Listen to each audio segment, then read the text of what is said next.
¿Cómo están, amigos de Videos Mundo? Le tomamos nuevamente el pulso al conflicto bélico entre Rusia y Ucrania.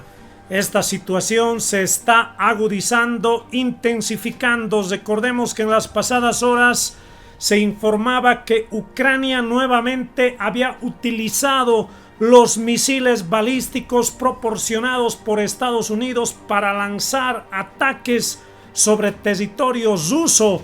Pues esta situación ya ha tenido respuesta del oso. Ahora ya también es Rusia que bombardea diferentes ciudades en Ucrania, prácticamente generando caos en la capital, Kiev. A continuación escuchemos precisamente esta última situación que ocurre en la guerra entre Rusia y Ucrania. En Ucrania, Rusia lanzó durante la madrugada de este viernes un nuevo ataque generalizado contra la infraestructura energética del país europeo. El ministro de Energía ucraniano lo calificó como un ataque masivo, al tiempo que Ukrenergo, el operador de la red eléctrica de Ucrania, informó que se vio obligado a realizar cortes de energía de emergencia en todo el país. Aún se desconoce la magnitud de los daños. Las calles de la capital, Kiev, permanecían prácticamente vacías más temprano esta mañana y el ministro instó a la gente a permanecer en los refugios. La Fuerza Aérea de Ucrania, por su parte, emitió advertencias sobre la posible amenaza de misiles balísticos y de cruceros rusos que podrían apuntar a varias partes del país. Buena parte de Ucrania se ha quedado sin electricidad hoy. Un ataque masivo ruso, el más fuerte hasta el momento, ha dañado la red, que está recuperándose paulatinamente. La OTAN asegura que Rusia amenaza a toda Europa y pide gastar más en armas. En el metro de Kiev, hoy se han juntado quienes viajaban y quienes buscaban refugio del bombardeo ruso. No ha habido víctimas, según las autoridades ucranianas, pero sí graves daños a la red energética en uno de los mayores ataques hasta la fecha. La guerra se ha prolongado tanto que no podemos soportarlo, dice Natalia. Esto tiene que resolverse al más alto nivel, para que la gente no sufra y vuelva a su vida normal. El presidente Zelensky quiere seguir combatiendo, pide más misiles antiaéreos y más sanciones contra Rusia. Estados Unidos ha aprobado una nueva ayuda militar de 500 millones de dólares y la OTAN quiere que Europa gaste más en armas a costa de pensiones, sanidad y seguridad social, ha dicho expresamente su secretario general. Porque según Mark Rutte, la seguridad importa más que cualquier otra cosa. En el frente, las tropas rusas avanzan en el Donbass. Prácticamente han tomado la ciudad de Kurajovo y empiezan a asaltar el importante nudo de comunicaciones de Pokrovsk, sometida a constante bombardeo. Los pocos vecinos que quedan están siendo evacuados. Lyudmila cuenta que ya no tenían luz y que este fin de semana cortarán el gas. Y entonces, sentencia, la ciudad estará muerta. Son las explosiones que produjeron estos misiles en un aeródromo en el sur de Rusia, en Rostov. Ucrania dice: nosotros atacamos este aeródromo porque desde ese aeródromo salen aviones que después terminan haciendo lo que hicieron esta mañana con esta serie de ataques que veíamos recién. Ahora, acción-reacción, pero a mí lo que me parece importante que veamos es cómo esto, de ser una guerra que estaba encapsulada acá, de ser una guerra que estaba encapsulada en el este de Ucrania, donde se vienen desarrollando los combates, se está desplazando hacia Occidente. Se está desplazando a una guerra entre Rusia y Europa. Y en ese sentido, atención con las palabras pronunciadas por Mark Rutte, el nuevo secretario general de la OTAN, que en este contexto, a minutos de que comenzara este ataque por parte de Rusia, decía que la OTAN tiene que cambiar su mentalidad y ponerse en una mentalidad de guerra. Escuchalo a Mark Rutte. Our deterrence is good for now, but it is tomorrow I'm worried about. We are not ready for what is coming our way in 4 to 5 years. Danger is moving towards us at full speed. We must not look the other way. We must face it. What is happening in Ukraine could happen here too. And regardless of the outcome of this war, we will not be safe in the future unless we are prepared to deal with danger. We can do that. We can prevent the next big war on NATO territory and preserve our way of life. This requires us all to be faster and fiercer. It is time to shift to a wartime mindset and turbocharge our defense production and defense spending.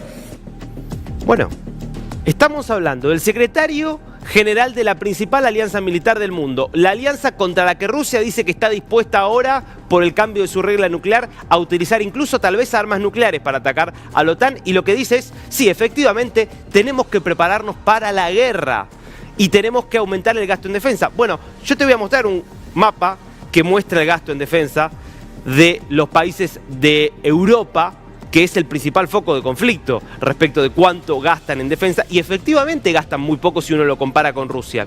Ahora, después lo que va a haber que preguntarse ¿es la respuesta correcta asumir que la guerra es irremediable y entonces seguir haciendo acciones que marcan una escalada en vez de tratar de, por ejemplo, desescalar, sentarse y ver si es posible algún tipo de negociación? Porque si todo esto sigue así, a lo que vamos es hacia una guerra de potencial destrucción total. Pareciera que no terminan de registrar los riesgos del juego que están jugando ni Vladimir Putin ni los líderes de la OTAN. Porque, por lo pronto, efectivamente, esto es lo que se ve respecto al gasto de defensa. Rusia aproximadamente va a gastar un tercio de su presupuesto en defensa, cerca de un tercio de su presupuesto en defensa, más de 20% del Producto Bruto Interno ruso destinado hoy a el gasto militar. Y fíjate los países europeos, los que más gastan son justamente los países fronterizos con Ucrania. Fíjate, Polonia, lo que ves así en rojo es más de 3% más. Pero fíjate que yo te estaba diciendo, Rusia gasta el 20%, Polonia el 3%. Bueno, Polonia, justamente la frontera que es muy cerquita de la cual fueron los ataques rusos de esta mañana, Estonia y Letonia, y tenés Grecia también, los únicos que gastan más de 3% en materia de defensa. ¿Quiénes están entre 2,5% y 3%, que estaría más dentro del orden de lo que establecen las reglas de la OTAN? Bueno, tenés ahí solamente a Lituania por encima de 2,5%. Todos los demás están por debajo del 2,5%. Y anunciando, por lo tanto, que van a ir aumentando el gasto militar. Tenés entre 2 y 2,4% a los principales, a Reino Unido, a Francia, a Alemania, también a Hungría, a Rumania, a Turquía. Recordemos, Turquía también miembro de la OTAN. Y después tenés países importantes con menos de 2% del gasto en defensa. Y ahí tenés a Italia, tenés a España, tenés a Portugal, tenés a los Países Bajos, gastando menos del 2% de su presupuesto en defensa. Entonces, daría la sensación de que hay una contradicción entre esta idea de, hay que prepararse para la guerra, pero al mismo tiempo, lo que vemos es que los presupuestos militares siguen siendo muy acotados respecto del total presupuestario, del total del gasto. Italia y España están dispuestos, están en condiciones de gastar mucho más, de llegar, por ejemplo, al 3% de Polonia. Y digo 3% que te parece poco, pero pasar de menos de 2 a 3% es subir un punto del PBI, es un montón para países que por lo pronto están muy endeudados y que tienen las cuentas bastante ajustadas, tanto Italia como España. Paradójicamente, Italia y España están entre los países que asistieron en estas horas a una cumbre en Berlín que hay que mirar con mucha atención y hay que volver a ponerla en la línea de esta escalada hacia la posibilidad de una guerra total. Ahí lo tenían, amigos de Videos Mundo, lo último de lo que sucede en el conflicto bélico entre Rusia y Ucrania. Devolución de gentilezas por parte de Rusia, que ha venido bombardeando de manera intensa en las últimas horas. Esto en respuesta a los ataques previos que había realizado Ucrania con misiles balísticos de procedencia estadounidense. La guerra se está intensificando. Ya muchos expertos señalan de que incluso Donald Trump no va a poder solucionar este conflicto, más al contrario, podría descontrolarse con una confrontación directa entre Estados Unidos y Rusia. Déjenme sus comentarios. Para finalizar, amigos de Videos Mundo, no olviden suscribirse al canal y así también activar la campanita de notificaciones. De esta forma les llegará todo el contenido urgente del acontecer mundial.